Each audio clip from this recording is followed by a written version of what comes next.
आज से करीब 100 साल पहले यूपीएससी की शुरुआत होती है। आजादी से पहले की ये बात है। अब सवाल ये है कि आजादी के बाद भारत ने अपना कॉन्स्टिट्यूशन बनाया था, फिर अंग्रेजी सरकार का एग्जाम यूपीएससी आजादी के बाद क्यों निशानी बना रहा भारत के लिए।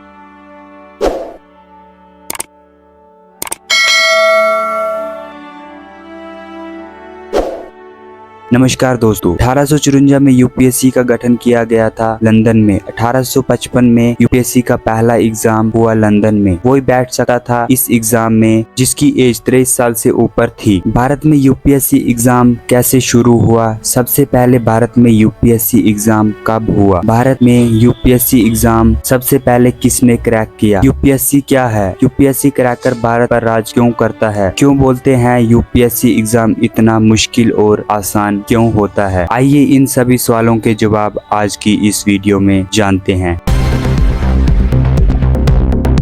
आईसीएस की शुरुआत आज से करीब 175 साल पहले हुई थी। आईसीएस एक एग्जाम था। ये किसका एग्जाम था, इसके बारे में आगे बात करेंगे। उससे पहले हम जानते हैं आईसीएस का पूरा नाम क्या है। इंडियन सिविल सर्विस, जिसको आज हम यूपीएससी बोलते हैं, उसका दूसरा रूप है आईसीएस। का नाम आगे जाकर यूपीएससी क्यों बदल दिया, इसके बारे में आगे इस वीडियो में जानेंगे। आईसीएस का एग्जाम क्यों होता था? आईसीएस का पहला एग्जाम 1855 में East India company college, Haileybury college, जो लंदन के हेडफोर्डशायर में है, उसी के दौरान साल ये एग्जाम फिर लंदन में हुआ। सिविल सर्विस कमीशन के अधीन होने लगा ये एग्जाम, और ये एग्जाम लंदन के अलग अलग जगहों में होने लगा। ये एग्जाम सिर्फ लंदन में ही होता था। ये एग्जाम भारत में कब से शुरू हुआ और सबसे पहले ये एग्जाम भारत में किसने क्रैक किया? 1853 में आईसीएस एग्जाम भारत के पहले इंसान ने क्रैक किया था। सत्येंद्रनाथ टैगोर पहले आईसीएस अधिकारी बने थे। सत्येंद्रनाथ टैगोर ने आईसीएस एग्जाम लंदन में जाकर दिया था। आईसीएस एग्जाम भारत के लिए ब्रिटिश सरकार ने बनाया था। ये एग्जाम पहले कुछ सालों में लंदन में ही होता था। ये एग्जाम इंग्लिश में होता था। भारत के लोग इंग्लिश कम जानते थे, फिर भी कुछ भारतीय इस एग्जाम को क्रैक कर गए थे, जैसे कि सत्येंद्रनाथ टैगोर, रविंद्रनाथ टैगोर, सुभाष चंद्र बोस, दादा भाई नौरोजी। आईसीएस एग्जाम 1919 में पहली बार भारत में आया था, और ये एग्जाम 1922 में इलाहाबाद यूनिवर्सिटी में पहली बार हुआ था। 1926 में आईसीएस का नाम बदलकर यूपीएससी यानी कि